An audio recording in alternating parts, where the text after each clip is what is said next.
Hello and welcome. You are now looking at Zapier.com. Zapier.com is an app connection platform. Basically, Zapier takes many of the popular online applications and makes connections between the two where otherwise they would not exist if there isn't a common integration. So for example, maybe you use Google Sheets or Trello or Gmail or Asana or any of the apps that are connected to Zapier, and you want to connect them in some way. And those applications design a specific way to connect. Zapier will connect the two. Zapier has two kinds of plans. One that is free, that will allow you to build one-to-one connections, and another that allows you to build more complex applications with a $20 a month minimum. Now the applications are made to automate processes so that you do not have to manually move data between two interfaces. Now if you want to know whether or not Zapier will connect with something that you are doing, you want to go to the app directory at the very top of the site. And what you can do is you can write in the application that you use most. For example, maybe you use MailChimp, Evernote or Evernote Business, Trello, or even Google Analytics. Or if you're considering certain platforms, you can take a look at the categories. And for example, you can click on accounting and you'll be able to see all of the accounting relating apps that Zapier uses to connect. The same is true of email applications and social media. Now, if you're looking to test applications, you'll notice that some of the applications have a premium designation on the top. That means then that you're going to have to use the paid application in order to use them.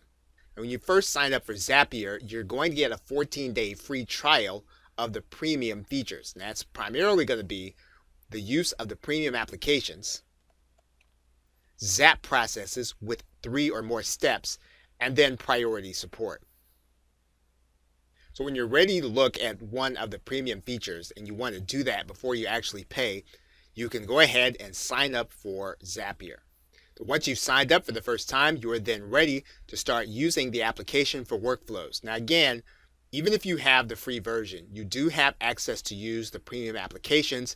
Anything that has this premium designation, you'll need to make sure that you're paying. Welcome back. Now once you're inside of the interface, you're going to see a number of things. The first that will be most visible will be the section that says Pick Apps to Explore Workflow Ideas. And what you'll be able to do is to find the various apps that are used in Zapier, and you can do that by typing in the first few letters of the name of the app that you use. So for example, if I type in OFF, you'll see Office, Facebook Offline Conversations, Kickoff Labs, or anything that has OFF in it. Again, the word mail is written. Anything that has the word mail in the name of it, you'll see that app to come up. This is the Explore tab. Now you will also have the Zaps tab. The Zaps tab will have any connections that you have previously made. And you'll see some previous connections that are here. When you see the On application, those connections are turned on, and that means then that any of the data in the app on the left side will shift to the app on the right side automatically when it occurs. If you have a Zap set up but it's turned off, that means that the connection has been established, but until you turn it on, none of the data will move from the app from the left side to the app to the right side. The next tab is the Task History tab.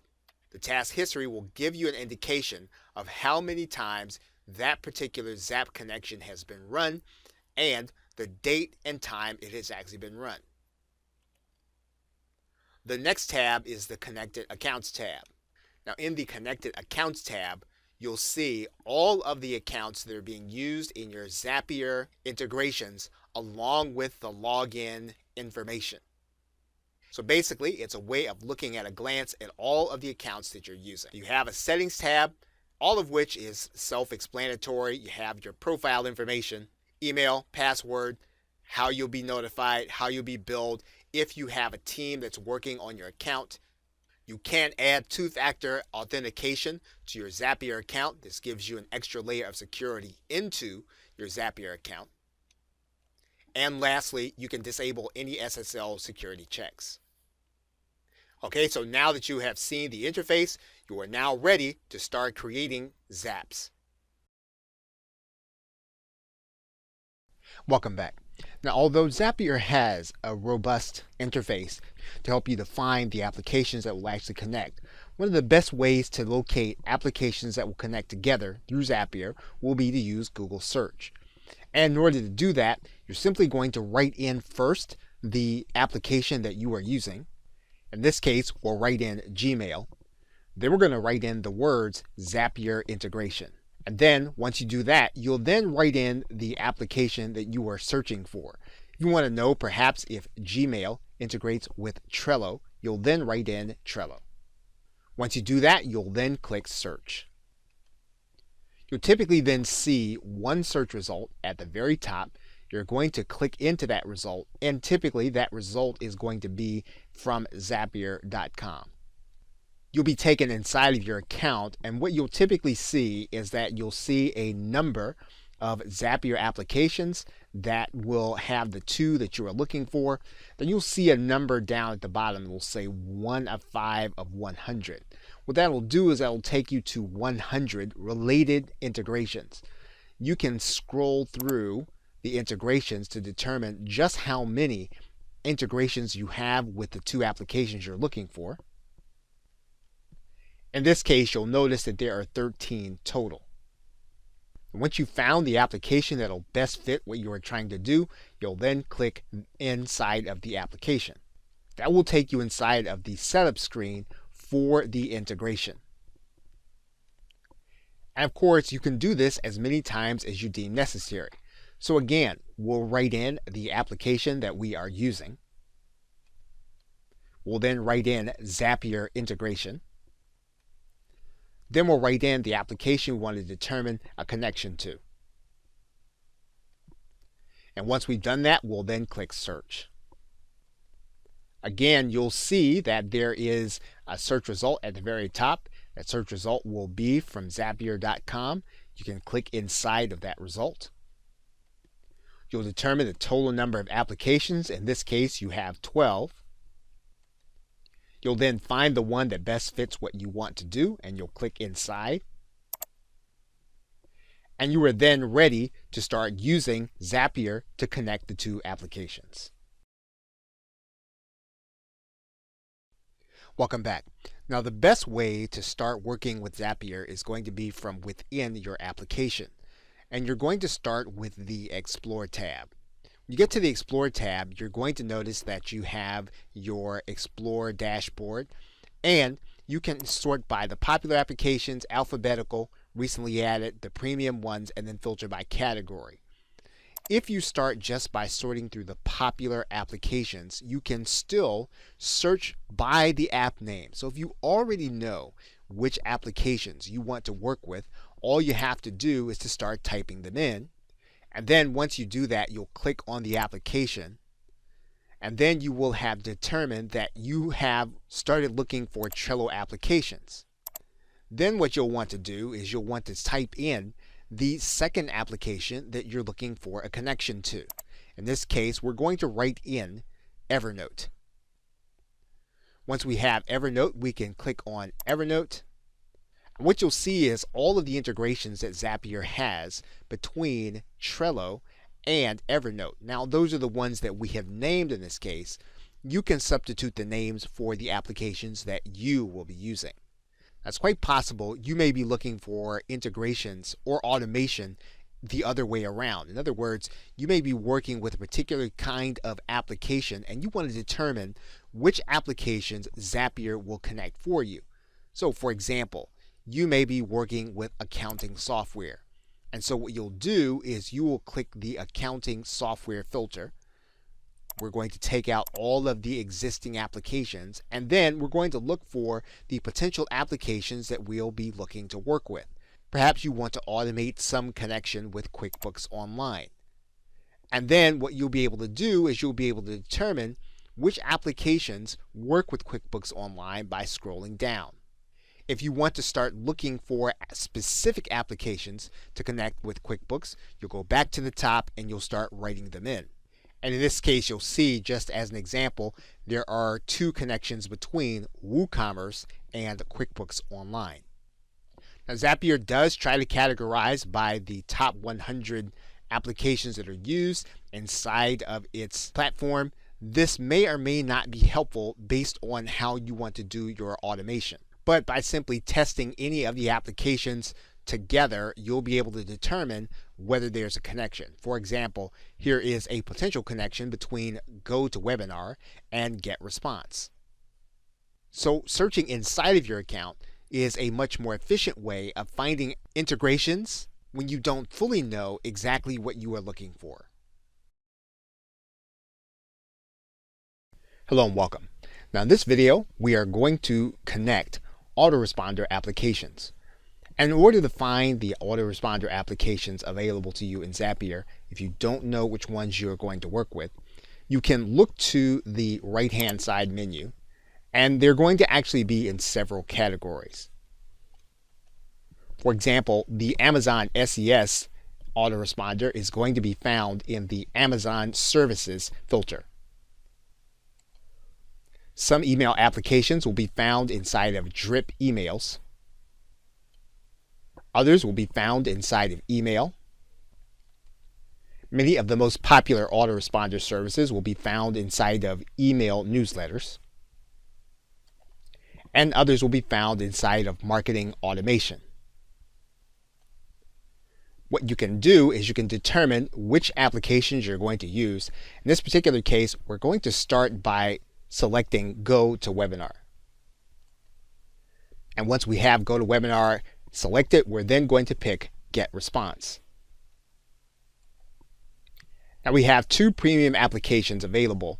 So what we're going to do is scroll down to the bottom, and we're going to take a look at which of these applications are going to be available to us. Now we have an integration that will create a GetResponse contact whenever we have a GoToWebinar registrant. So we're going to use this Zap. Zapier will explain how the Zap is going to work. We're going to click Create this Zap. So the trigger for the automation is going to be that someone is going to sign up for a webinar. So we're going to go ahead and click Continue. We're now going to connect a GoToWebinar account. So we're going to click Connect an Account. Now when you do that, you're going to be asked to sign in to your GoToWebinar account. So you'll want to go ahead and put in your email address and password to sign in to GoToWebinar. Once you sign in, Zapier will then be connected to your account. You're then going to click the Test button. Zapier will confirm that it can connect to your GoToWebinar account. Then you're going to click Save and Continue. And please note, we are using GoToWebinar as an example. You might be using a different account in this particular case to do your automation. Once Zapier has logged into your account, you'll then be able to go to a drop-down menu of your existing webinars. And so you'll want to select one of the webinars that you are going to want to use to determine how to build your contact list in GetResponse. So you'll select the webinar that's available, then you'll click Continue. Now in order to test the connection, you're going to want to have at least one registrant created. And these are going to be specific directions to this Zap, to this application. You will have different application directions for every Zap that you create. So once we've confirmed that we do have one registrant created, we're then going to click Fetch and Continue. Zapier will confirm that our test is successful. We're then going to click Continue. Now what we're going to do is we're going to create a new contact inside of our GetResponse account. So we're going to click Continue. And then you'll be asked to connect account. So you'll want to click that link. What you'll need to do now is you'll need to get an API key from inside of your GetResponse account. Once again, these are specific directions to this Zap. These are specific directions to these applications. So once you've copied in your API key, you're going to click Yes and Continue. Now GetResponse will actually write in your API key, which you shouldn't make public if at all possible. So what we're going to do is we're going to rename this to something else. Now you'll note the API is blurred out, but it still does show here at the bottom. We're now going to do is we're going to click Test. And then we've confirmed that Zapier can connect to GetResponse. So now we'll click Save and Continue. What we're going to do now is we're going to select a GetResponse campaign. And since we're already logged into our GetResponse account, the drop-down menu will populate with our various campaigns, and then we'll select one of them. What Zapier will do is it will tell you how it's going to bring the information over, first name, last name, and email address. And in some cases, this is going to be different based on how you're using the application. You won't always get the opportunity, but you want to check to make sure that you don't need any of the advanced options. And so you'll want to scroll through these advanced options to make sure that you won't be using them. If you won't, you'll click Advanced Options, and then you'll click Continue. So what Zapier is going to do now is going to send a test contact to GetResponse, and we're going to click Send Test. What we can do then is we can verify in GetResponse that the contact is present. And by going to our inbox to confirm the email, we can now see that the Zap has actually worked. So now we can click Finish. So our Zap is now turned on. It will check our GoToWebinar account every 5 minutes before it will send a new registrant over to our GetResponse list. We can go and see the Zap in action on our dashboard. We can see the Zap and we can see its history in this area. Now the Zap has not yet run, so there is no history. So as one final test, we'll then register for the actual webinar. Then what we can do is we can either wait for the Zap to happen, or we can test it by going to the right arrow drop down and then clicking Run. And Zapier has told us that it is triggering one new registrant. We're then going to click Close. And then we can confirm that the individual has now been placed inside of GetResponse. Hello and welcome. You are looking at the email newsletters filter for our Explore workflow ideas. And you'll notice that the most popular autoresponder applications are here.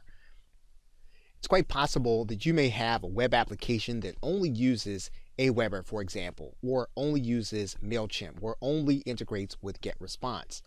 The problem would be your autoresponder list may be in a different web application. Having your web application add to Aweber is going to be fine. However, you want to get the person into GetResponse. So what would you do? One thing we would do is we would start by looking at the applications for Aweber. And then we would sort for GetResponse. And what you'll see is that we have a Zap available where an Aweber subscriber can be turned into a GetResponse subscriber. So we're going to click Use this Zap. Now in order to use this Zap, we're going to need an active Aweber account and an active GetResponse account. If you have those, then you would then click Create this Zap. Now the triggering action will be when someone is added to an Aweber list. And this will happen when the web application you're using automatically adds the person to your Aweber list. Then we want that person, of course, moved over to our GetResponse list. We're going to click Continue. What we're now going to need to do is to connect an Aweber account. Now, Aweber will ask for our permission to work with Zapier. So we're going to fill the dialog boxes with login and password, and then we're going to click Allow Access. Once our account is authenticated with Zapier, we can then click Test, and then we can click Save and Continue. Now, one of the things you'll notice from this screen is that we can use multiple Aweber accounts and connect them to our Zapier account, so that if you want to move someone from a second or third account from Aweber, you can actually do that also. So what we're going to do now is we're going to pick one of the accounts that we're going to be using, and this will be easy since we've only connected one. We're then going to select a list. Once we've done that, we're then going to click Save and Continue. Assuming we already have at least one subscriber in the Aweber account we're using, we're going to click Fetch and Continue. Zapier will verify our test. We're then going to click Continue. And now we're going to create the new connection in GetResponse.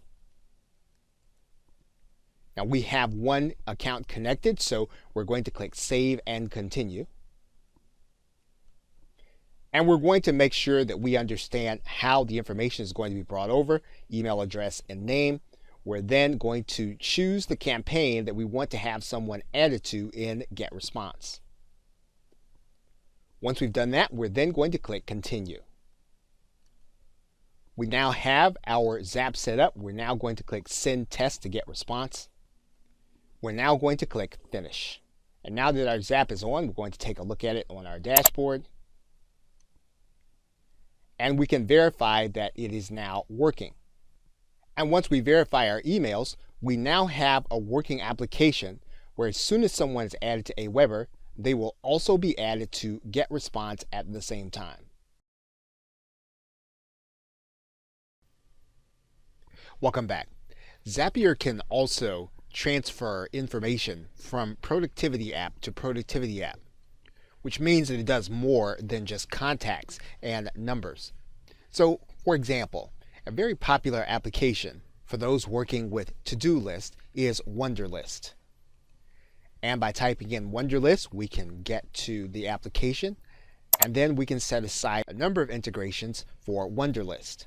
Another productivity application is used by teams in particular is called Basecamp. And in scrolling through the task activity, you will notice that you can add a Wunderlist task when you create a to-do on Basecamp.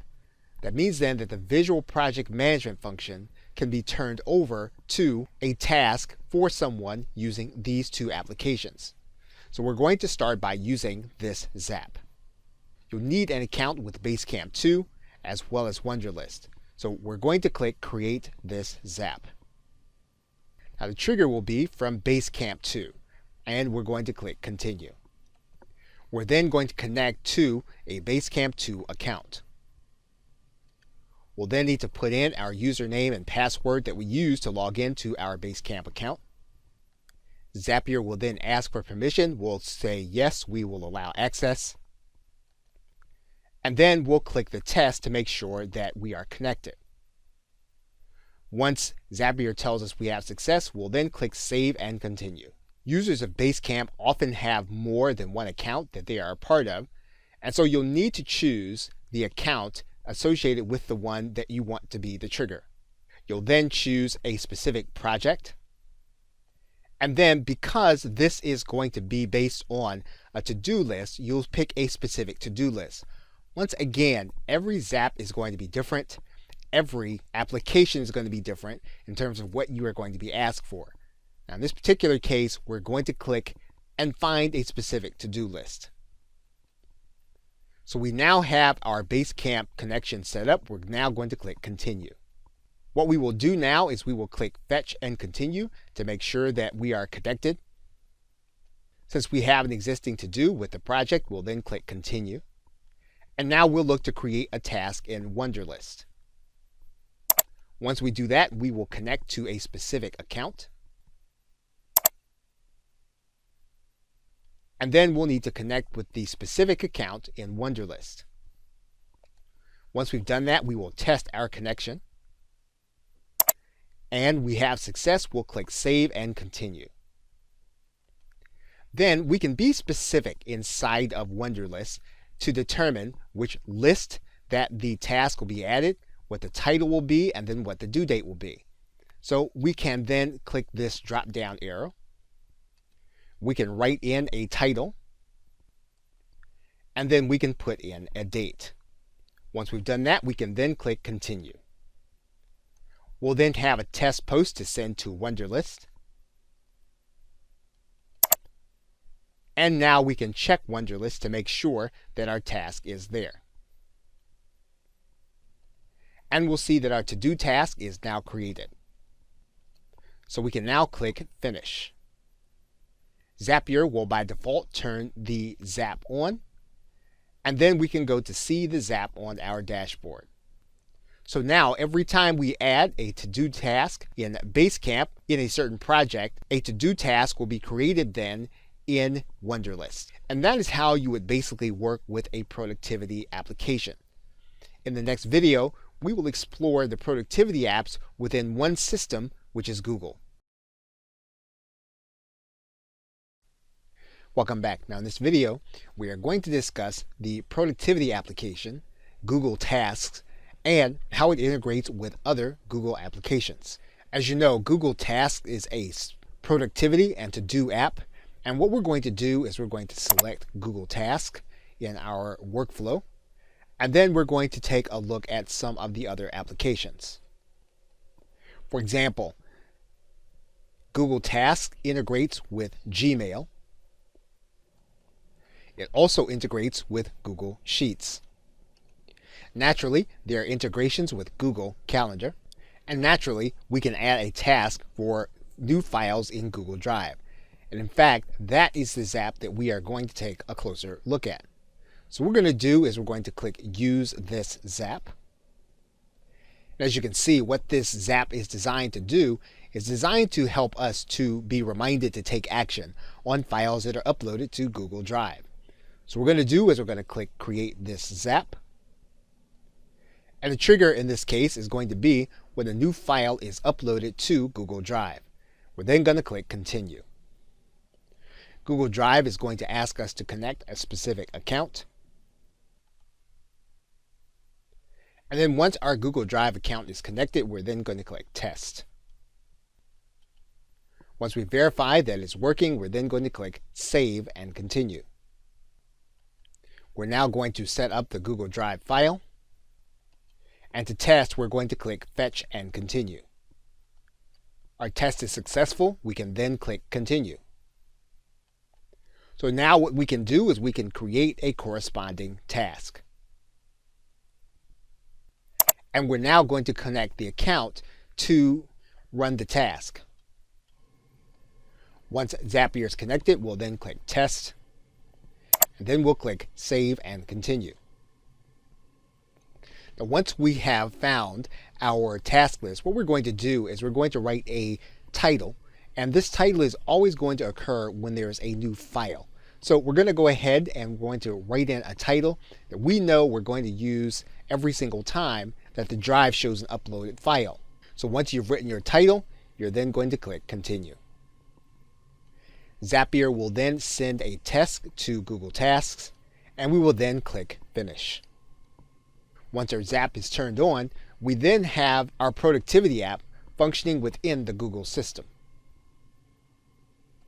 So what you'll want to do if you are a user of the Google system is to explore different combinations to find those that will give you more automation and more productivity. Hello and welcome. Now in this video, we're going to talk about Facebook integrations. And if you type in Facebook into the search bar, you'll notice that you can do integrations with Facebook lead ads, pages, offline conversations, and groups. And in many cases, these integrations will mirror some of the social posting applications that are separate from Zapier. However, you can create other integrations using web apps like GetResponse, Gmail, Reddit, Google Sheets, and WordPress. And of course, in most cases, your business activity will dictate your need for a particular integration. There is at least one action that you can take where Facebook is the trigger. And Facebook can be the trigger for creating text posts on the website Tumblr. So to use this Zap, we're going to click this link. And this Zap automates the process of taking something that you have created in Facebook and shares it on Tumblr. So the trigger is going to be when someone posts to our Facebook timeline. We're then going to click Continue. And then we're going to connect our Facebook account. Zapier will then ask for permission, and we will grant it. And Zapier would like to post to Facebook for us. So we're going to go ahead and click OK. We can choose whether or not to allow Zapier to manage our pages. And once we're fully connected, we can click Save and Continue. We can then test our connection by clicking Fetch and Continue. And Zapier will confirm that our test is then successful. We can then click Continue. We're then going to create a text post on Tumblr, and we're going to connect an account where we want to see our posts. We're then going to give Zapier permission. And once Tumblr is added, we're then going to click the test button. We'll confirm that our test has been complete, and now we'll click Save and Continue. We'll then be required to select the place where we want the post to go. We will then write in our message and then click Continue. We'll send our test to Tumblr, and then we'll click Finish. When we do that, then our Zap is turned on, and then you'll see our post automated from Facebook. Welcome back. In this video, we're going to take a look at the social media app Instagram. Now, there are a number of auto posting programs that post direct to Instagram based on some activity. However, in Zapier, one of the things that you'll note is that Instagram is actually a trigger on other applications. So if we click the trigger link, you'll see that liking media on Instagram, tagging media on Instagram, posting media, following someone, and then new media by location, all of those activities can trigger actions on other applications. As an example, there are a number of Instagram integrations that have Instagram as the trigger. For example, you can share any Instagram photo to Twitter automatically. You can also save any liked Instagram photos to your Google Drive folders. So as you scroll through the various applications, as a user of Instagram, you can find those processes that you are using between two applications and then automate them through Zapier. So what we're going to do is we're going to save any liked Instagram photos to sorted Google Drive folders. And we're going to click Use this Zap. And Zapier tells us that this is basically to keep track of our favorite photos and then to make sure that we have them archived. So we're going to go ahead and click Create this Zap. We're going to continue past the trigger, and then we're going to connect our Instagram account. We'll then authorize Zapier to use our Instagram account. We'll then test Instagram. Once it is successful, we'll click Save and Continue. We're now going to click Fetch and Continue. Zapier will confirm that our test is successful. We're then going to click Continue. Now we're going to find a specific folder in Google Drive to save our photos. We're going to test our connection and then click Save and Continue. We'll then create a name for our folder and then we'll click Continue. Once we do that, we'll click Fetch and Continue. And then Zapier will confirm that our test is successful. We'll then click Continue. We'll then click Continue through Google Drive. Once again, we'll test our system, confirm success, and then click Save and Continue. We'll then select our folder, and then we'll click Continue. We'll then send the test to Google Drive, and then we'll click Finish. Once we do that, our Zap is then turned on. We'll then see our liked photo inside of the folder that we designated. Welcome back. Now in this video, we'll look at the business-related social media app LinkedIn. And when you go to the search bar and you write in LinkedIn, and then select LinkedIn, if you scroll all the way to the bottom, what you'll see is that LinkedIn primarily does not have triggers. It's based on actions. So in order to have LinkedIn as part of an automated process, you'll need to trigger an activity with another application. And while many are directly related to other social media applications, there are others with RSS, WordPress, Eventbrite, and MailChimp. And that is not a comprehensive list. So if you were looking primarily to interact with LinkedIn and automate some of the processes because some of the work that you do on that social media site, you can look through the applications to note what you can automate in terms of driving content to LinkedIn. So in this case, we're going to share new Facebook page post to LinkedIn, and we're going to click Use this Zap. And again, basically, this Zap shares all of the posts that you make on a particular page to your LinkedIn newsfeed. So the first thing we're going to do is click Create this Zap. And we're going to set the trigger at Post to the timeline. And we're going to connect an account. Now to do this, we are going to need to allow Zapier to publish as pages. So we're going to click OK. When we get to this page, we're then going to click Test, and we'll get Success, and then we're going to click Save and Continue. What we'll need to do now is pick a specific fan page that we are using. Once we have it, we'll then click Continue. We'll then need to click Fetch and Continue to test our connection. Zapier will confirm our test. We'll then click Continue. And then we'll pick the account where we're going to be sharing an update through our Facebook page. And we'll do that by connecting a LinkedIn account.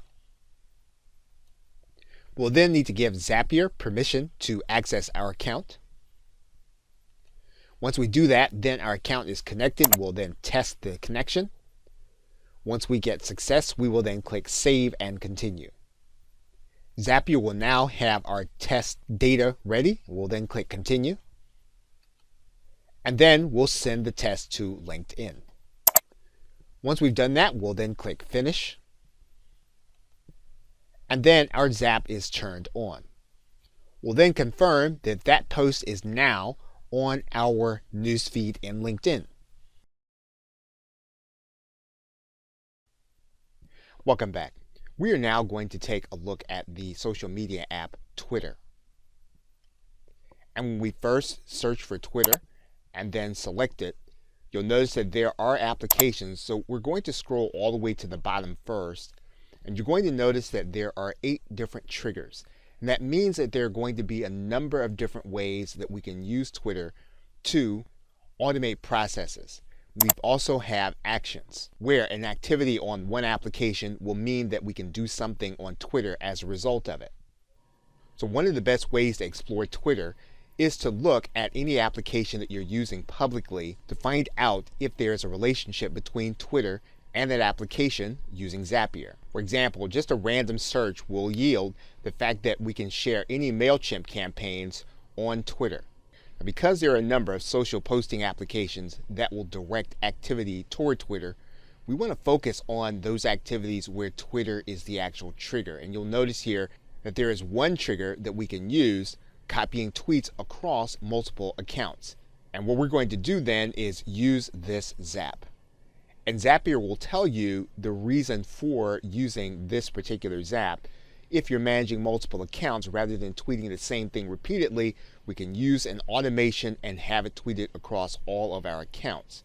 What we're going to do is we're going to create this Zap. And so the trigger is going to be that someone will start with a tweet. We'll then need to connect the first account. We'll grant Zapier access to our account. And then we'll need to authorize Zapier to use it. So we're now connected to Twitter. If we needed to, we could connect a different account, and we can do that by clicking this button. We're going to go ahead and test. Once Zapier gives us the go-ahead, we're going to click Save and Continue. We're then going to write in the username, and then we'll click Continue.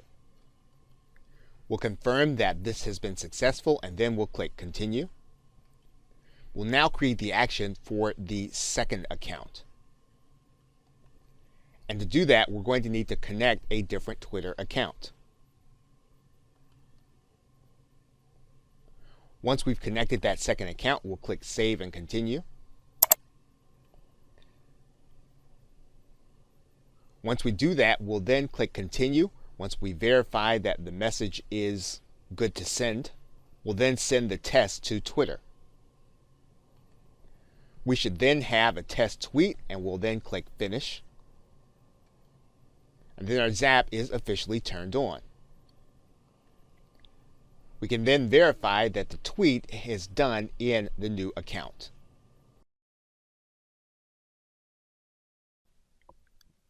Welcome back. We are now going to look at the video sharing app YouTube. And then we will search and select YouTube in Zapier. And you're going to see a number of applications, but we're first going to scroll down to the bottom. And we're going to note that YouTube has both triggers and actions. Once again, triggers means that something happens in YouTube. We can then automate a process in another application. Actions means that we can start a process in another application and then have that action happen in YouTube. And either of those methods will be of interest to us. For example, we can post a YouTube video matching a specific search string to WordPress, which means that we can be specific about the videos that we're going to be posting to our site. So we're going to start this process by clicking Use this Zap. So Zapier tells us what we can do with this app, and basically what we're doing is we're sharing videos according to search string to our WordPress site. And we're going to start the process by creating this Zap. So the trigger is going to be someone uploads a video with a specific search string. We're then going to click Continue. We're going to then connect a specific YouTube account.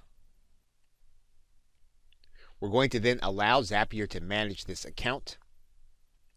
We're then going to click Test Account. Once we've verified that it's worked, we're going to click Save and Continue. We're then going to write in a search string and then click Continue. Zapier will then look for an existing video. We'll click Fetch and Continue. And our test is now successful. We'll then click Continue.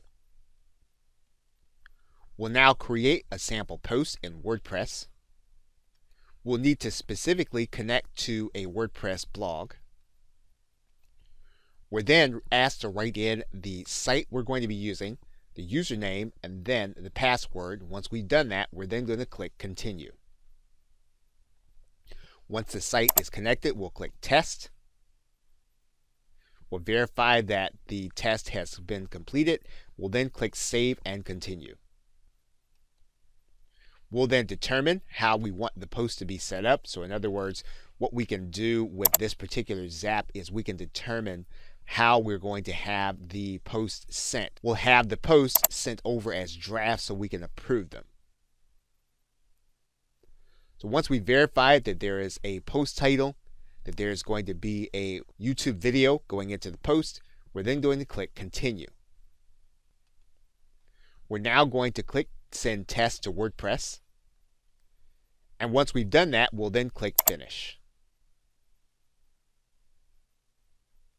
And now our Zap is officially turned on, so that every time there is a YouTube video posted with the search string that we designated, it will then be posted to our WordPress site. And now if we check inside of our WordPress site, we'll see there's our post with the title that we anticipated, and so our Zap is working.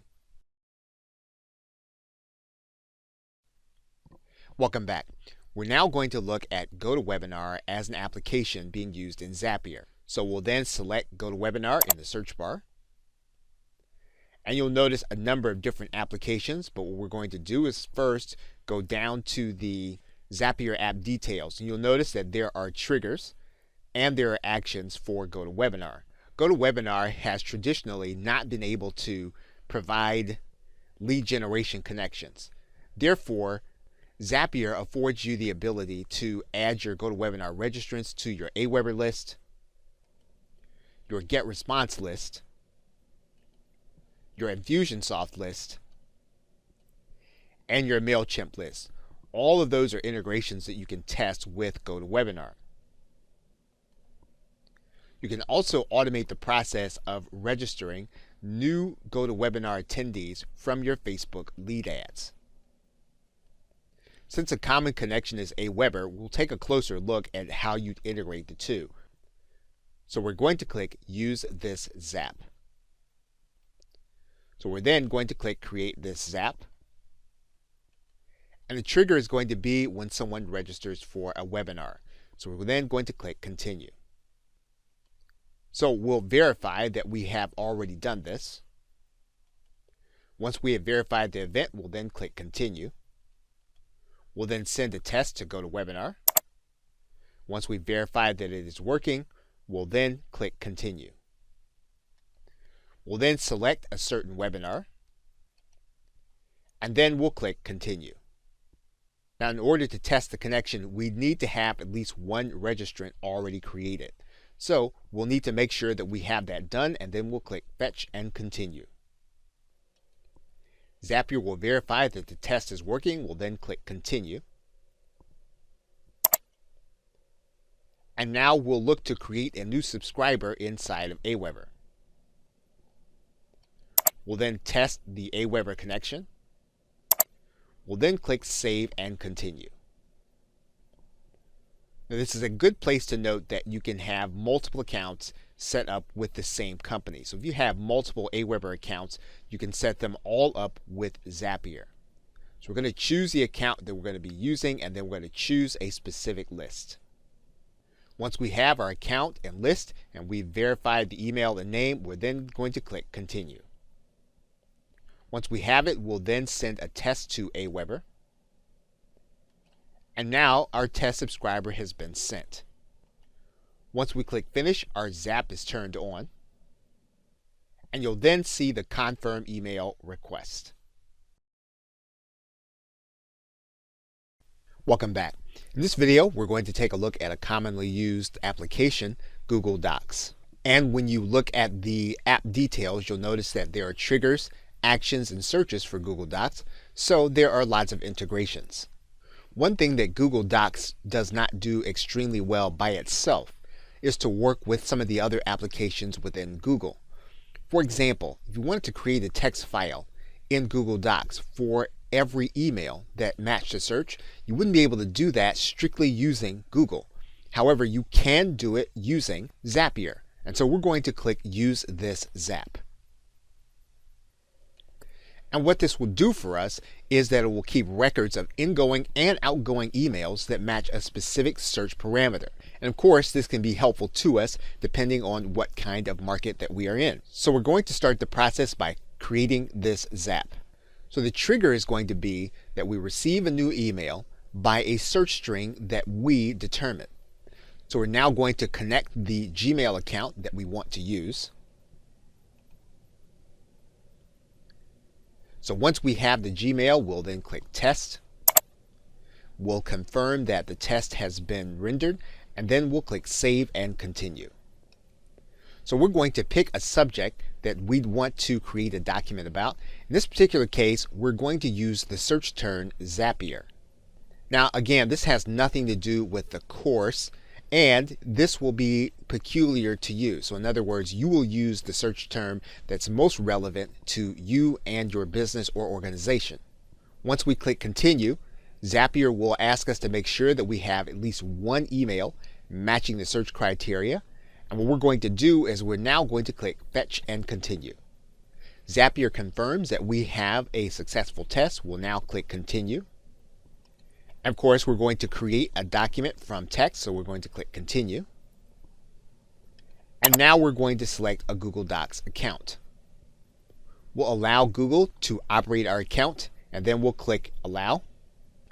We'll then click the test, verify that it's successful, and then click Save and Continue.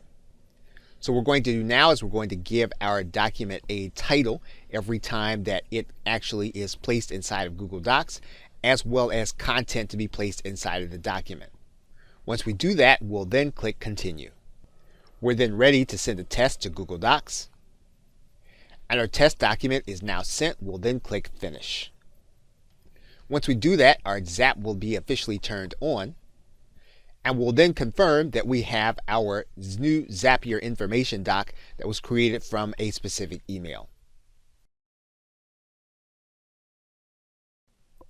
Welcome back. Now in this video, we're going to take a look at the Microsoft Office applications. Currently, Zapier only connects to Office 365, which is the business level of Microsoft Office in the cloud. The app details indicate that it has triggers, actions, and searches involved. Now, if you do use the business level of Microsoft Office, you'll notice that there are definitely integrations that you might use. However, this application is primarily still under development. One thing that you can do extremely well is to use Microsoft 365 for upcoming events. And that means then that we can take those events and we can have them automatically posted to our WordPress site so that we can write them up. So what we're going to do now is we're going to click Use this Zap. And you'll see that this function is primarily for planning an event, one that you will want to write about on your WordPress site.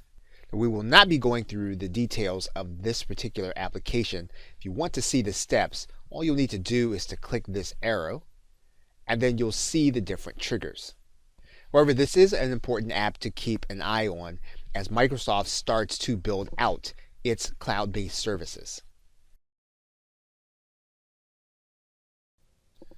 Welcome back. Now in this video, we're going to be discussing WordPress and the integrations that you can use with it. Now there are a number of WordPress integrations that you can use with various different applications inside of Zapier. And you'll notice that WordPress can trigger an activity with 11 different triggers, which again allows for a number of different ways that you can use WordPress and Zapier. But one thing Zapier does well is get content to your WordPress site. And you can do that in Zaps, such as making WordPress posts from your new tweets. We're going to take a look at this Zap right now. So the first thing we're going to do is we're going to click Create this Zap. We're going to then look for a tweet, so we're going to click Continue. We're then going to pick the Twitter account that we're going to be using and click Save and Continue. Once you verify that you have at least one recent tweet created, you're going to click Fetch and Continue. Zapier will let you know that your test is successful. You'll then click Continue. And then we'll want to create the post template. So we'll then click Continue. We will test our WordPress site and then click Save and Continue. So we can then set up the post the way that we want it using the Twitter information. We can decide on who the authors of these posts are going to be, and then we'll click Continue. Once we have the test information, we'll send the test to WordPress, and then we'll click Finish. Once our Zap is turned on, we can then check our post. And we then see our draft post with the title that we anticipated. Welcome back. Now in this video, we're going to take a look at PayPal, which is a popular payment and merchant system. And when we select for PayPal and scroll down to the app details, what you'll notice is that PayPal only has triggers. So that something happens on PayPal, we can then have some kind of integration or automation with another application. One thing that PayPal does do is it subscribes individuals to particular lists on certain autoresponder companies with limitations.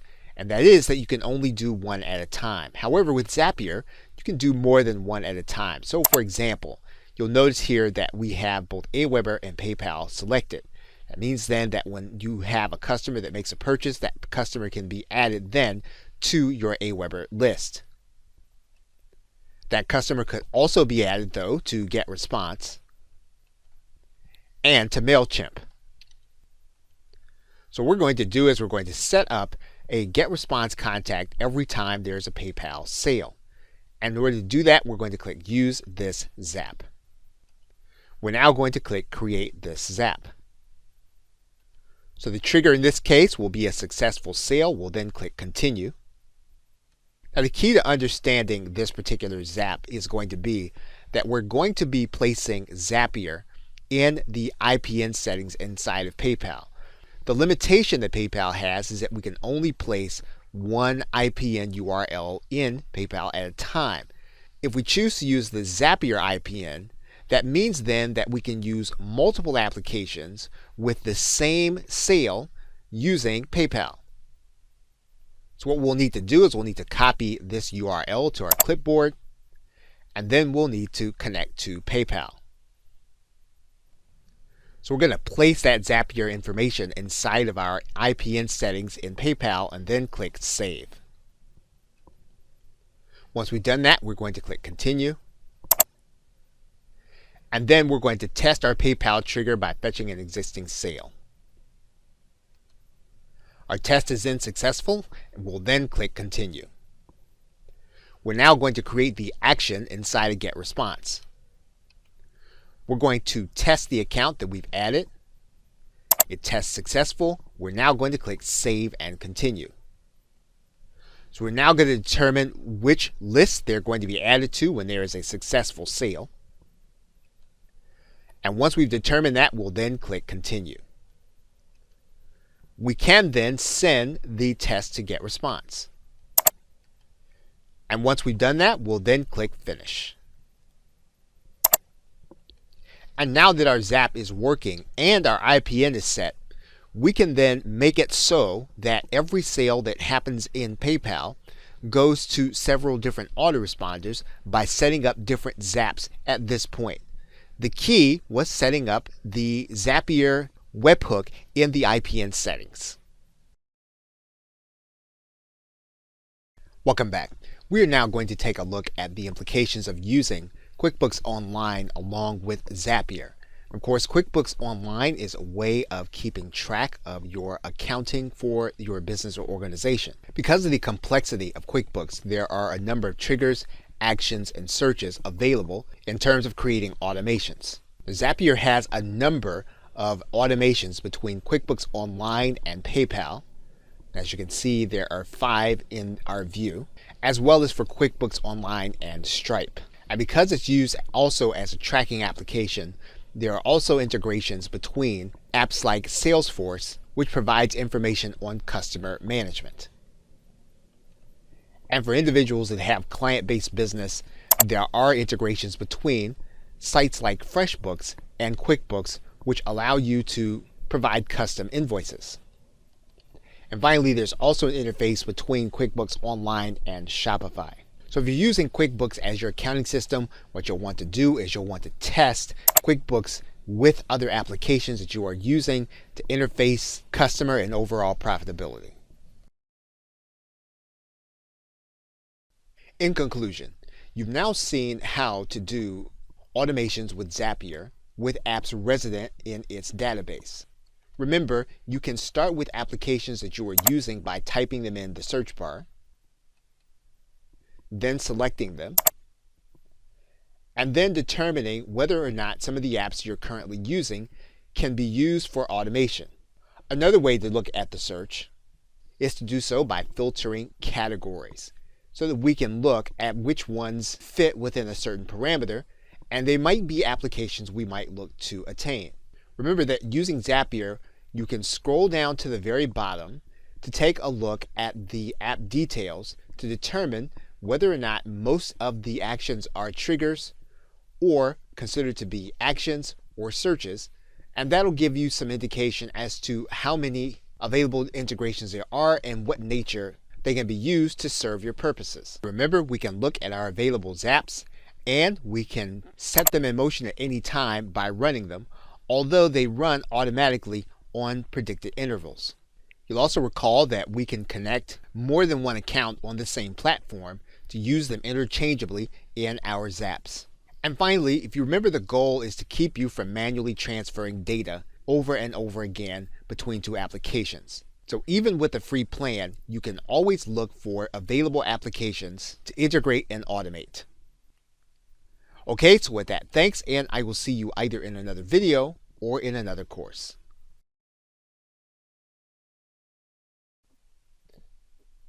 Hello and welcome. Now in this course, we're going to continue to explore Zapier. And in particular, you'll notice that if you have typed into the search bar, you may have typed in the word Zapier. And if you did, you'll notice that there are a number of different applications for you to explore. Now, these do not fall under web applications. However, they are very important in doing different kinds of automations. And we'll look at the most relevant ones in this course. You may have also noticed during your own exploration that there are multi-step automations. We'll review some of those automations in this course. We'll also take a look at some more complex social media automations. So in the next video, we'll get started by looking at multi-step integrations. Okay, so with that, thanks, and I will see you in the first video.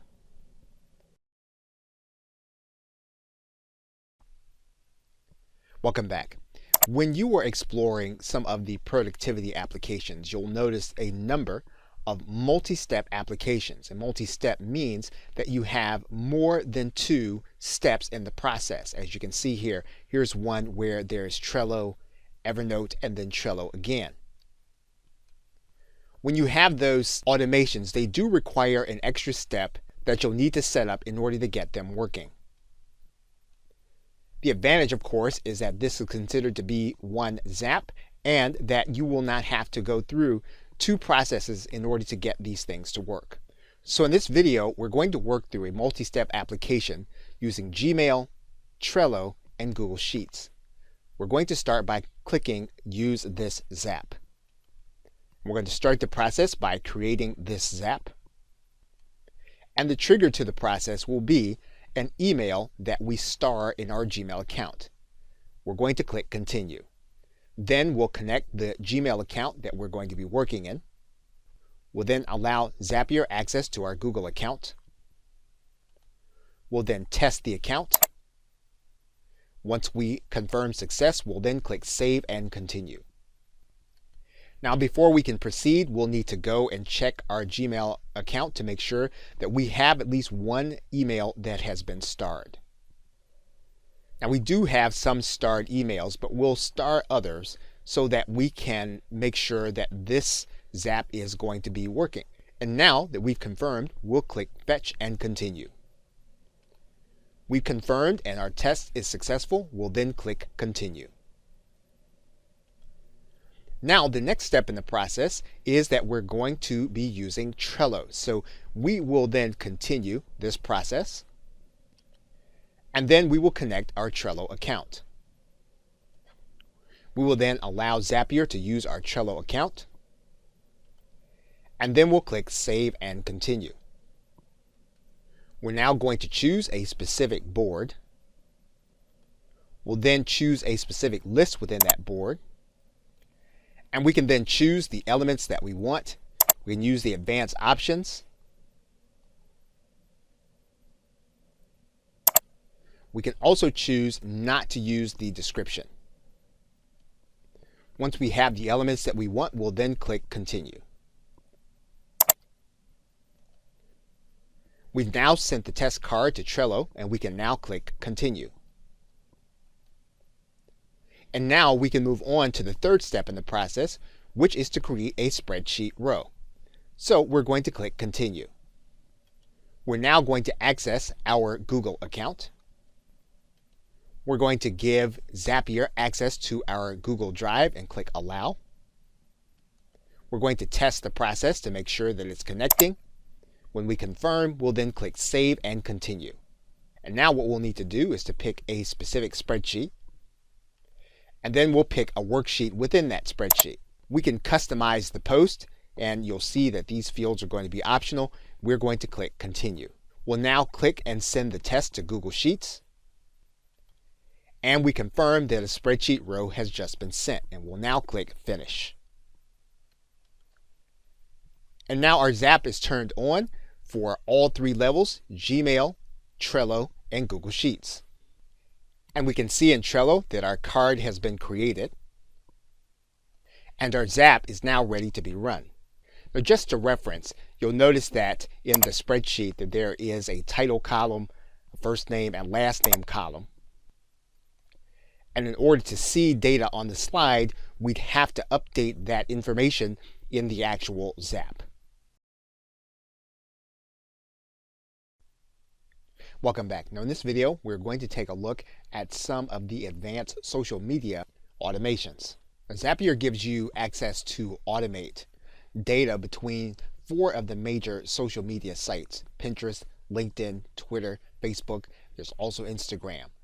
Now, if you scroll through the available applications, you'll notice that at least one of them has a multi-step process. And this is where you'd be sharing Flickr photos on Twitter, Facebook, and Pinterest. So we're going to take a look at this Zap. And basically, we'll be sharing this one photo across 3 applications: Twitter, Facebook pages, and Pinterest. However, this is a multi-step automation. What we're going to do is going to click Create this Zap. And then we're going to add a new photo. We're going to connect a Flickr account. We'll verify that this has been a successful connection, and then we'll click Save and Continue. We'll then need to go into our Flickr account to make sure that we have at least one new photo created. Once we've done that, we'll click Fetch and Continue. And then we'll verify that our test is successful. We'll then click Continue. And then we're ready to create an image tweet. We're then going to click Continue. We'll then test our Twitter account. Once we verify that it is successful, we'll then click Save and Continue. We'll then write in the text that we want to appear in the tweet. And then we'll click Continue. We'll then send the test to Twitter. Once we verify that the tweet has been sent, we'll then click Continue. We're now ready to go to the next step in the process, which is to create a photo on one of our Facebook pages. So we'll then click Continue. We'll now connect our Facebook account. We'll test to make sure that it is connecting. And then we'll click Save and Continue. Now, in this particular Zap, we're required to choose one of our pages. And this is important to note, that not all Zaps will be the same. You do have the opportunity to choose the page in this particular one, but every Zap is going to be different in its requirements in the setup phase. So now that our page has been selected, our photo is ready, we're then going to click Continue.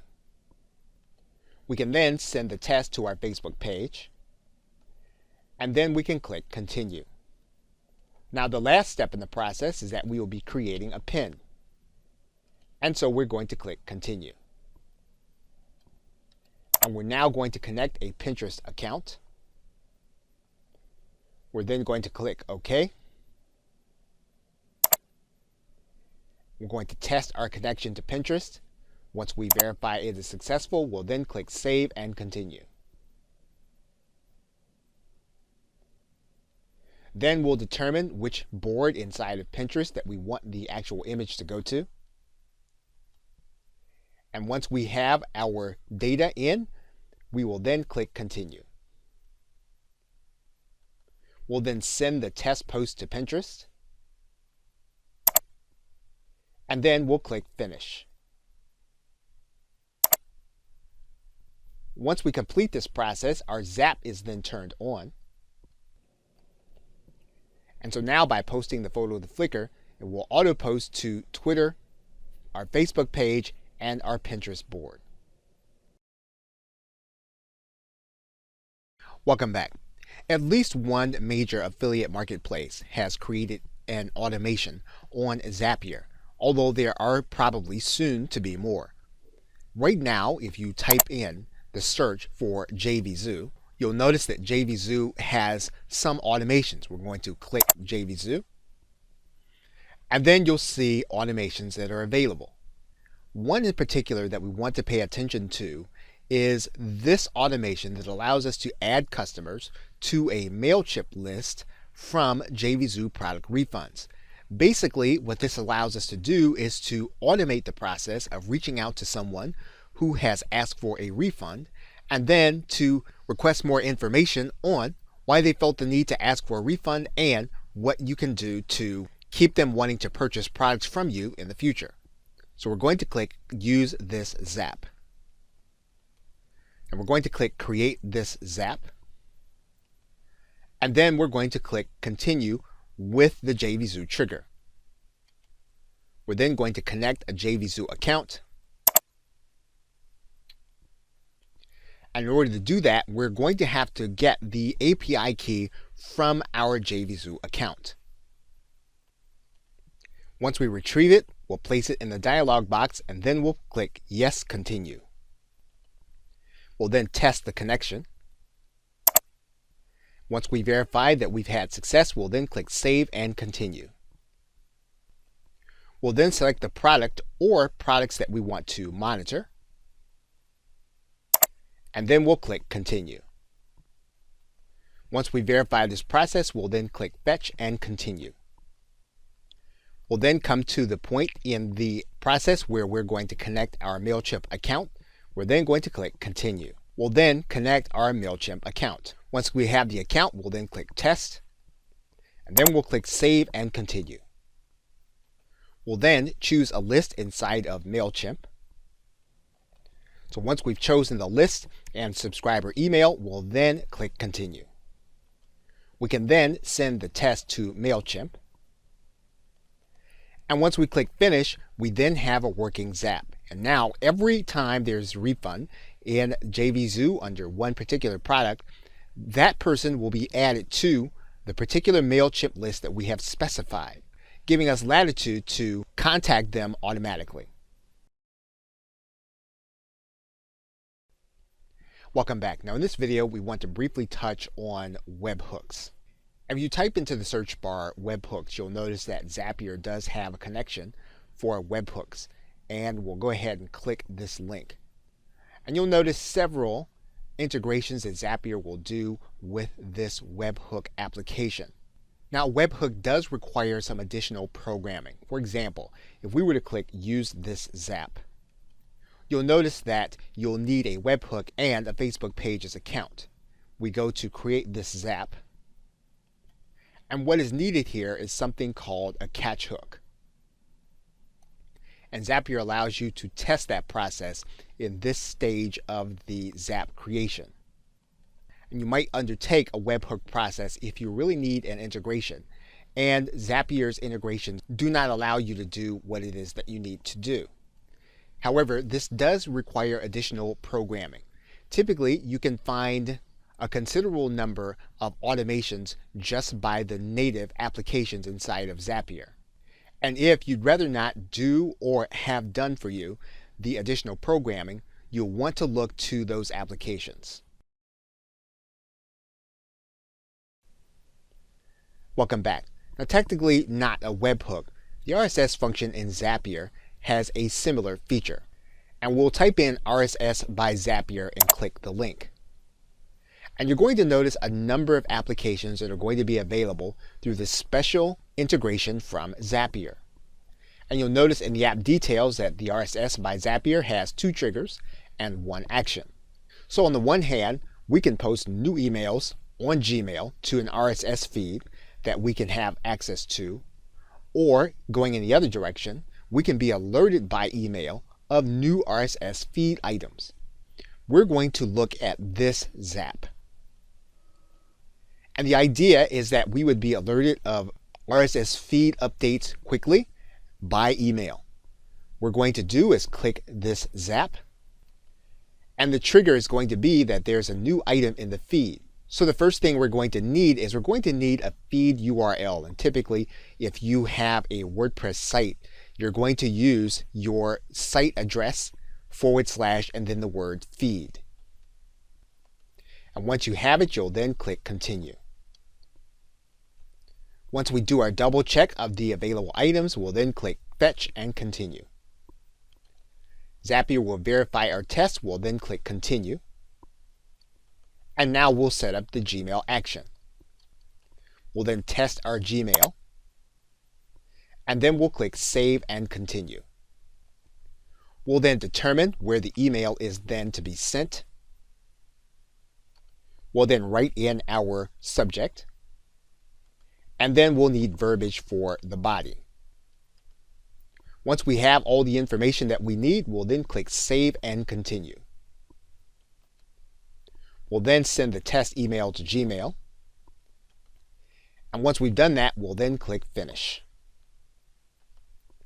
Then our Zap is turned on, and every time there's a new item added to our feed, in this particular case it's our WordPress blog, we will be sent an email through Gmail. Welcome back.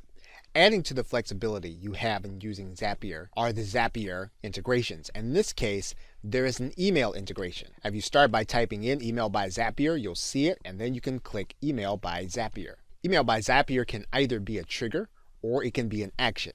And what happens is Zapier provides you a custom email address in order to complete the automation. Let's consider the case that you are working on a team and the team is uploading documents to your Google Drive. And what you want to know is when those files actually are being uploaded. And you can actually do that with the Zapier application. So what we're going to do is we're going to click Use this Zap. And what we're going to do is we're going to click Create this Zap. And then the file entering Google Drive will be the trigger. We're then going to click Continue. We're going to test the account. Once we verify that it's successful, we'll then click Save and Continue. We will then select the drive and the folder that we want to track. Once we do that, we'll then click Continue. To test the process, we'll need to make sure we have at least one file in the folder. We'll then click Fetch and Continue. Once we verify that our test is successful, we'll then click Continue. Now we're going to use the Zapier action and we're going to click Continue. And we're going to write in a comma-separated list of emails. We are limited to 5. We're actually just going to place 1 here for purposes of this video. We have a subject, a body, and an attachment, so we'll now click Continue. Our information is now ready. We can now click Send Test to Email by Zapier. And now we'll click Finish. Our Zap is now turned on. And we can verify that our Zap is working because we see our email in the first position. Welcome back. We are still working with the email by Zapier automation. And we want to consider the case where you may have someone to subscribe to an autoresponder, but yet you want to send them a message that looks a little more personal or one without the autoresponder headers. Well, you can do that with Zapier. In this particular case, we are going to use this Zap. And of course, to execute this, we're going to need a MailChimp account and our Zapier account. We are going to create this Zap. So the trigger will be when someone is added to a specific MailChimp list. We'll then test our connection to MailChimp. Once we verify that it's successful, we'll then click Save and Continue. We will then select our list on MailChimp and then click Continue. We want to verify that we have at least one subscriber already created, and then we're going to click Fetch and Continue. Once we click Fetch and Continue, we'll verify that our test is successful, and then we'll click Continue. We're then ready to connect with our Zapier action. We'll then click Continue. We'll then write in the information that we want to be part of the message. Once we have the body saying what we want, we'll then click Continue. We'll then send our test to Email by Zapier. And once we've done that, we'll then click Finish. We can then verify from our email. Welcome back. Now Zapier provides a time element which gives you added flexibility when you are scheduling automations. And you can find this added flexibility with Schedule by Zapier. And once you select Schedule by Zapier, you'll see a number of opportunities for you to be able to send messaging and data at a particular point in time on a particular day. You can also schedule data on a particular time of month. As a result, this particular application is only trigger. There is no action available. For an example of the kind of application that you can create, we can look at the Task Manager Wunderlist, and we can create weekly Wunderlist tasks. So we're going to click Use this Zap. We're first going to click Create this Zap. We're then going to click Continue. Inside of the Zapier app, we're going to be able to choose the particular day. We're going to be able to choose the time of day. And once we've done that, we're then going to click Continue. We're then going to click Fetch and Continue. Once we verify that the test is successful, we're then going to click Continue. We're now going to create a task inside of Wunderlist. We're going to test our connection to Wunderlist. Once we verify it is successful, we're then going to click Save and Continue. We're then going to choose a particular list, and then we're going to set up this weekly task. Now in this case, we are going to look at the advanced options. And you'll notice that we can assign this to someone if we are working together in a team using Wunderlist. We can give the task a particular due date. We can also opt to provide a reminder to the person or to ourselves. And then we can also write in a note about the weekly task. So once we've clicked all the options we're going to add, we'll then click Hide Advanced Options. And now we're going to click Continue. We're going to send the test to Wunderlist. Wunderlist will verify that our test is successful. We'll then click Finish. And now our Zap is working for a weekly task to be sent at 8 a.m. every Monday. And we can verify that the task is sending inside of Wunderlist. Welcome back. Now, although Zapier gives you access to its scheduling app, you can also do automations with Google Calendar. And Google Calendar can be both a trigger, an action, and it can actually conduct searches. So in order to illustrate the kind of automation you can create, we're going to look for the productivity app Trello. And Trello provides a good example because we can see both sides of the Google Calendar action. For example, we can use Google Calendar as a trigger. We can also use Google Calendar as the action. So for this video, we're going to use Google Calendar as the trigger, and we're going to choose this Zap. And what we're going to start by doing is create this Zap. Again, the event on Google Calendar is going to be the trigger. We're going to click Continue. And then we're going to select a Google Calendar account. We're going to allow Zapier to manage our Google Calendar and click the Allow button. And then we're going to click Save and Continue. What we're going to do now is we're going to select a specific calendar. And then we're going to click Continue. Now, in order to test out the application, we're going to make sure that we have at least one recent event created. So we're going to create an event and click Save. And then we're going to go back to Zapier. We'll then click Fetch and Continue. We'll then verify that our test is successful. We then click Continue. And then we're going to move on to the part of the action where we begin to work with Trello. And we're going to create a card in Trello. We're going to test our Trello board connection. Once we verify that it works, we're going to click Save and Continue. And then we're going to choose a board within our Trello account. We're then going to choose a list within that board. We then want to look at our advanced options. Now, all of these give us additional options within Trello. We're now going to click Continue, and we're now going to send the test to Trello. Once the test is successful, we'll then click Finish. We have verified that our app is working. What we want to do now is we want to go to Trello. And we can see now that our card is created.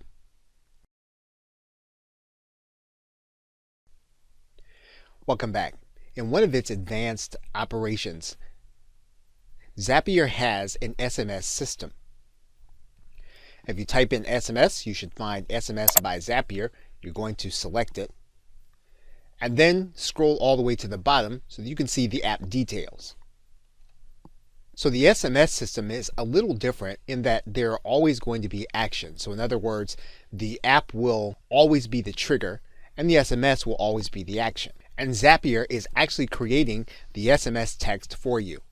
So to illustrate what kind of automations you can build, we're going to take a look at the calendar app. And you'll see that Zapier will allow us two kinds of operations. One, we can get an SMS alert for any approaching Google Calendar event.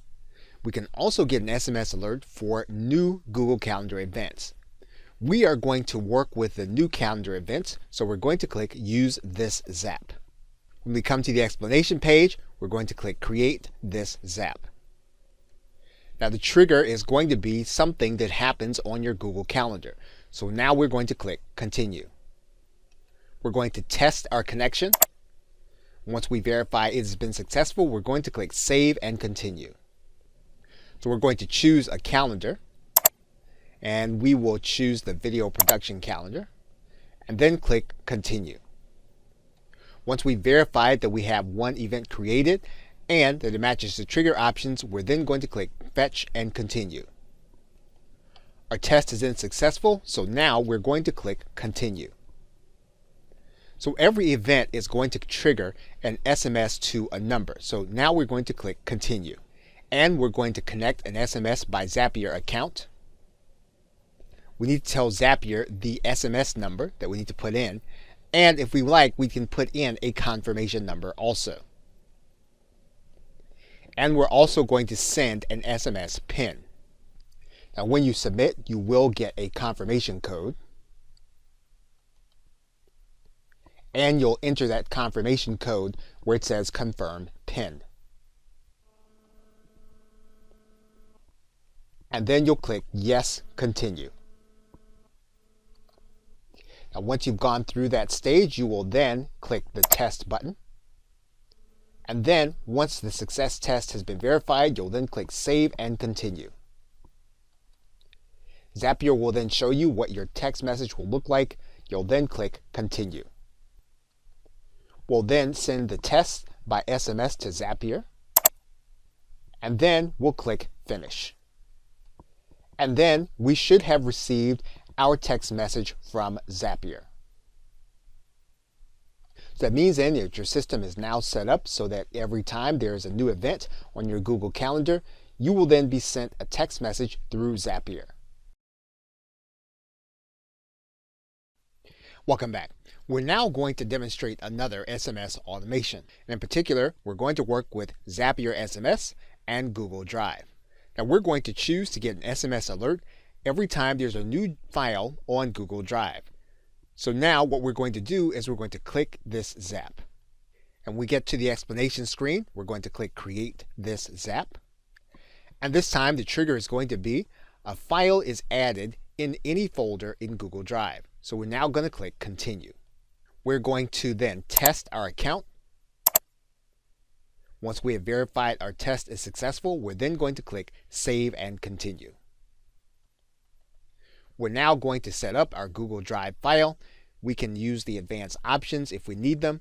Otherwise, we're going to click Continue. Zapier will verify that you have at least one file in your Google Drive, so we'll then click Fetch and Continue. Our test is successful, so then we'll click Continue. Now that we've created the trigger, we're now going to create the SMS message. We're then going to click Continue. We're going to test our SMS by clicking Test. Once we verify that there's been success, we'll then click Save and Continue. So Zapier is going to test the system by looking at the most recent file that has been added. And we have a message going out to our mobile device through SMS. We're now going to click Continue. And once we're at the test screen, we're going to send the test by SMS. And now our Zap is turned on so that every time a new file is added to Google Drive, we will then get an SMS message. And we can verify the process by looking at the actual text message. Welcome back. As mentioned before, Zapier has an entire section of event planning applications. And of those applications, one of the most popular is Eventbrite. Now, Eventbrite has a considerable number of automations, and it typically serves as the trigger for the automation. Now, Zapier has it so that you can have Eventbrite events that you create added to a Google Calendar, or Eventbrite events that you register for added to a Google Calendar. And this is just an example of the kind of automation that you can create with Eventbrite. So now what we're going to do is we're going to click Use this Zap by the registration-based automation. So the first thing we're going to do is we're going to create this Zap. And the trigger is going to be an event I am attending. Then we'll click Continue. We'll now need to connect our Eventbrite account. And so we're going to sign up through our Eventbrite account. We're going to allow Zapier to control our Eventbrite account. Now our Eventbrite account is added. We will then test the connection. Once we verify the connection, we'll then click Save and Continue. Once we verify that we have one recent event created, we'll then click Fetch and Continue. The test is successful, so we'll then click Continue. So now what we'll do is we'll create the calendar and we'll create the event on the calendar. Once we know it's successful, we'll then click Save and Continue. We'll now select the calendar that we're going to use. We will then choose the video production calendar. We'll then click Continue. And so now we'll send the test to our Google Calendar. We'll verify the test and then we will click Finish. And our Zap is now turned on so that every event we register for in Eventbrite will then be sent to our Google Calendar. And we can now see our event added to our calendar. Welcome back. Now, with any event management system, you want to be able to collect the contact information of the individuals either attending or registering. And you can do that by adding them to your Autoresponder, and you can do that through Zapier. Zapier has a connection between Eventbrite and Aweber. We're going to explore this Zap. So we're going to start the process by creating a Zap. And the trigger is going to be when there's an attendee of an event. We're going to click Continue. We're going to test our connection with Eventbrite. We do that, we're going to click Save and Continue. We're going to choose the event, and then we're going to click Continue. We're now going to click Fetch and Continue. Our test is successful, so we're now going to click Continue. Now what we want to do is we want to create a new subscriber with every attendee. So we're now going to click Continue. We're going to test our existing connection to Aweber. And now we're going to click Save and Continue. We're going to select an existing account. And now that we have selected the account, we're now going to pick a particular list. Once we have all the required information, we're now going to click Continue. And then we will send our test to Aweber. Now that we have sent our test information, we can then click Finish. And then our Zap is officially turned on.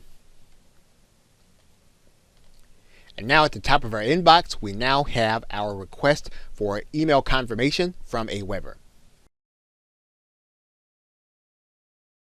Welcome back. Now in this video, we are going to talk about storage applications. And you've seen at various points in this course that we have been discussing Google Drive. However, Zapier has more integrations other than just Google Drive. Zapier works with OneDrive. It also works with Box. And finally, Zapier integrates with Dropbox, a very popular storage application. And we will be discussing that in this video. So we're going to select Dropbox. Now because of the popularity of Dropbox, it has a number of different applications. There are 2 triggers and 5 actions and even 3 searches. Now to demonstrate the kind of automation that's available with Dropbox and the applications it integrates with, we're going to choose the Zap where you are sent an email when files are added to your Dropbox folder. So we're going to click Use this Zap. And then we're going to click Create this Zap. So the trigger is when there's a new file in the folder. We're now going to click Continue. We will then connect a Dropbox account. Once we do that, we will then test the account. Once we verify that our test has been successful, we'll then click Save and Continue. We'll then choose an available folder, and Zapier will watch this folder. We'll then click Continue. In order to run the test, we want to make sure that there's at least one file that has been created, and we'll then click Fetch and Continue. Once our test is successful, we'll then click Continue. Now we're going to set up Gmail, and we're going to click Continue. Again, we'll test our Gmail account. We'll verify it's successful. We'll then click Save and Continue. So we will now determine who the email is to go to. And we can choose to go with what has been populated in the subject area and the body area. And then we'll click Continue. So what we'll do now is we will then send the test to Gmail. And once the test has been sent, we can then click Finish. Our Zap is then officially turned on. And now every time there's a new file in a specific folder, we can now expect an email through Gmail. And our email has been delivered. Welcome back. Now in this video, we're going to take another look at the storage application and the automations that we can create in Zapier with them. Now you'll notice that we have selected both YouTube and Dropbox. And YouTube and Dropbox have integrations that we can automate. You'll notice that there are two integrations. One where Dropbox is the trigger, and the other where YouTube is the trigger. Now we're going to actually look at the Zap where Dropbox is the trigger, and uploading a Dropbox file to YouTube as an actual video. We're then going to click Use this Zap. We're then going to click Create this Zap. And the trigger will be a new file in the folder. We're going to click Continue. We'll test Dropbox. We will verify it's successful, then we'll click Save and Continue. We're now going to select the folder. And we're going to select the folder called Videos. And then we're going to click Continue. And in order to move on, we need to make sure that we have created at least one file. So we're going to now click Fetch and Continue. Zapier has found an existing file, so we'll now click Continue. So we're now going to create the post to our channel. And we're now going to test the YouTube channel. Now that this YouTube now has success, we'll then click Save and Continue. Zapier has now looked in Dropbox to find the training video that we have designated, and we'll now write a description. We can use some of the advanced options, and those will primarily be for YouTube. We're going to hide these options for the sake of this video, and we're going to now click Continue. We can now send our test to YouTube, and our Zap is now operational. And our test video is successfully uploading. There is one thing to note about this individual setup, and that is in the advanced options, you'll notice that the privacy status is set at optional. However, it is mandatory if you are going to have a successful test as well as a successful upload. So this will be something that you will have to do for this individual Zap. Welcome back. Zapier also works with the invoicing application FreshBooks. And FreshBooks is primarily for those who do client work and do invoicing. So there are numerous automations inside of Zapier with FreshBooks. One in particular allows us to be able to move our FreshBooks clients to Google Contacts. And we can do it through this Zap. And we can start the process by creating this Zap. And FreshBooks is actually the trigger when a new client is created. What we're going to need to do is to connect our FreshBooks account. We will then allow Zapier to connect. We'll then test our connection. When we verify the success, we'll then click Save and Continue. We will choose the account that we're going to be working with. And then we'll click Continue. And once we click Fetch and Continue, our test is successful. And so now we'll click Continue. We'll now go through the process of creating the contact in Google Contacts. We will connect to a specific account. We will allow Zapier to manage our contacts. We'll then test our connection. Once we verify that success is available, we'll then click Save and Continue. Once we have all of our information, we can then click Continue. We'll now send the test to Google Contacts. And then we'll click Finish. And now our Zap is working. And now we can verify that the FreshBooks client has been added to our Google Contacts. Hello and welcome. Now Zapier works with custom form applications when you have submissions and when you are actually tracking data. And you can integrate with other productivity apps to perform different kind of automation. For example, Zapier works with the form application called JotForm. And we're going to select JotForm right now. JotForm has integrations with web apps like Google Sheets. For example, every time that there is a JotForm response, perhaps to a survey, perhaps to a form, you can have that person added to a Google Sheet. We're going to explore this application. And we're going to start the process by clicking Create this Zap. First, going to need to connect our JotForm account. And we will then click Yes, Continue. We will then authorize Zapier to use JotForm.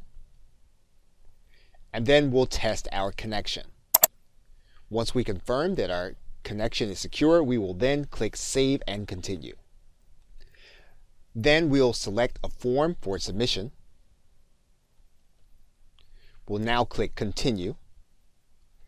And we'll first need to verify that we have at least one recent submission so that we can run the test. Once we confirm, we'll then click Fetch and Continue. Our test is then successful. We'll then click Continue. We'll now move to the Google Sheet creation. We'll then click Continue. We'll now click Continue. And then we'll select the Google Sheets account and we'll click the test. We'll verify we have success and then we'll click Save and Continue. We'll then need to find a specific spreadsheet, then worksheet. Now we are required to place headers in our worksheets. So now that we've done that, we'll then click Refresh. And now that we have our spreadsheet set up, we'll now click Continue. We'll now send our test to Google Sheets. And we have a successful test. And now we have completed our Zap. Our Zap is then turned on and ready to receive our data.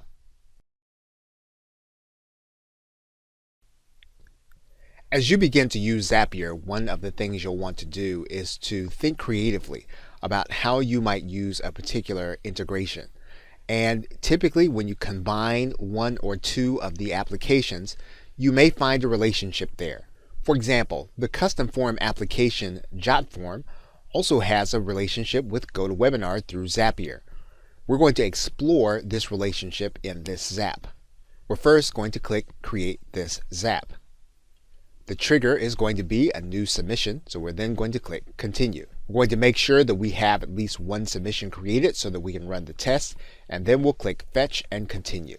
Our test should be successful. We'll then click Continue, And now what we're going to do is we're going to create a new registrant inside of a GoToWebinar. We're going to test our connection with GoToWebinar, and then we're going to save and continue. We'll fill in the required information, and then we'll click Continue. We'll then send the test to GoToWebinar, and then we'll click Finish. Our Zap is then officially turned on, and our test was successful in placing the individual on GoToWebinar. In conclusion, in this course, we've looked at multi-step applications that we can use to automate processes using Zapier. But we've also, by going to the search bar and typing in Zapier, we've found additional applications added by Zapier that give us added flexibility. For example, we have RSS feeds, we've looked at the SMS feed, we've looked at the scheduling feed, and we've looked at the email feed. And indeed, there are even more than the ones that we highlighted in this course. In fact, if you look carefully, you'll see that there is a translation feed as well as a storage feed. We also discussed the process for setting up events, tracking them, as well as using them to add people to your contact list. We also looked at the integration of forms into your automation mix. Finally, we discussed webhooks, which we didn't go into detail about in this course because it is beyond the scope. However, it is a way of connecting two applications that don't have native connections inside of Zapier. So again, you're encouraged to start with the app that you use and then look for the available connections with other apps you use. And if those don't work for you, to then begin to look and to sort by the categories in the drop-down menu. Okay, so with that, thanks, and I'll see you either in another video or in another course.